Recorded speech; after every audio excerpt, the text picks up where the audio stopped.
नमस्कार, बहुत स्वागत आपका। मैं हूं आपके साथ मनुराज सक्सेना और आज मनु की मास्टर क्लास में बात पश्चिमी एशिया की करते हैं। बात ट्रंप और ईरान की करते हैं, जो कि ट्रंप ने ईरान की धमकी के आगे एक बार फिर घुटने टेक दिए हैं। जी हां, ट्रंप ने ईरान पर हमले का फैसला टाल दिया है। पश्चिम एशिया एक बार फिर बड़े युद्ध से बच गया है। शुक्रवार को खबर आई थी कि अमेरिका और इजराइल ईरान के ऊर्जा ठिकानों पर बड़े हमले की तैयारी कर रहे हैं।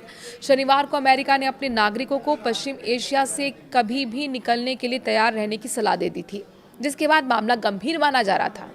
इसे देखते हुए ईरान ने भी साफ चेतावनी दी कि अगर हमला हुआ तो जवाब सिर्फ अमेरिका इजराइल तक सीमित नहीं रहेगा, बल्कि सऊदी अरब, यूएई, कतर और पूरे खाड़ी क्षेत्र के ऊर्जा ठिकानों पर हमले होंगे।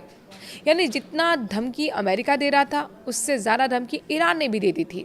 इसके बाद सबसे ज़्यादा बेचैनी सऊदी अरब में बढ़ गई और आखिरकार क्राउन प्रिंस मोहम्मद बिन सलमान ने अमेरिकी राष्ट्रपति डोनाल्ड ट्रंप से सीधे बात की और तनाव कम करने की अपील कर दी। अब ट्रंप ने फिलहाल हमला टालने का ऐलान कर दिया है। डोनाल्ड ट्रंप ने ट्रुथ सोशल पर लिखा कि अमेरिका पूरी सैन्य ताकत के साथ कार्रवाई के लिए तैयार था। ये दूसरे विश्व युद्ध के बाद सबसे भयानक हमला होने वाला था।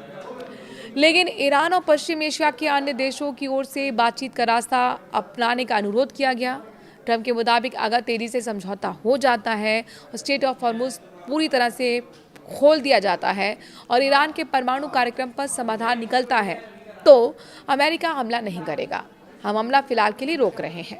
उन्होंने ये भी कहा कि इजराइल भी इस फैसले के साथ है। हालांकि उनसे इस फैसले के पीछे सीधे तौर पर ईरान की ओर से दी गई जोरदार धमकी का जिक्र उन्होंने नहीं किया, लेकिन इसके पीछे की असल वजह वही है।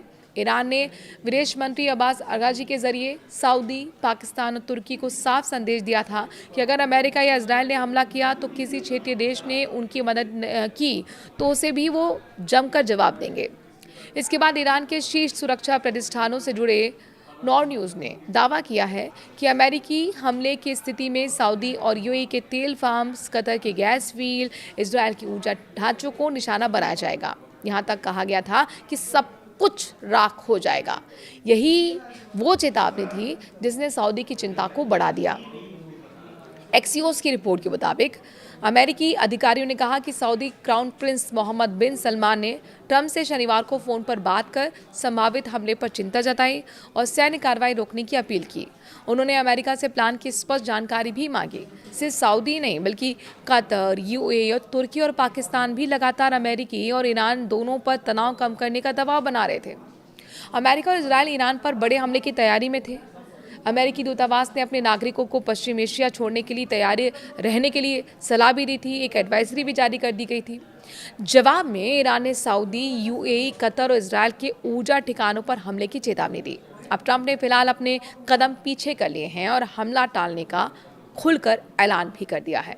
ट्रंप ने ईरान पर हमले का फैसला टाल दिया है। पश्चिम एशिया एक बार फिर बड़े युद्ध से बच गया है। चूँकि ये ज़्यादातर जो खबरें शुरुआत हुई वो शुक्रवार से हुई और उसके बाद शनिवार को भी साफ तौर पर जब एडवाइजरी अपने अमेरिकन यूरोपियन सिटीजन्स को दी गई थी कि आप पश्चिमी एशिया जितना जल्दी हो खाली कर दीजिए, उसके बाद से माना जा रहा था कि अब गंभीर युद्ध का खतरा बना हुआ है, कभी भी अमेरिका हमला कर सकता है। लेकिन उसके बाद इजराइल और अमेरिका को सीधे सीधे चेतावनी जब ईरान ने कड़े शब्दों में दी, तो कुल मिलाकर ट्रंप ने एक बार फिर अपने पैर पीछे कर लिए हैं और युद्ध को टाल दिया है।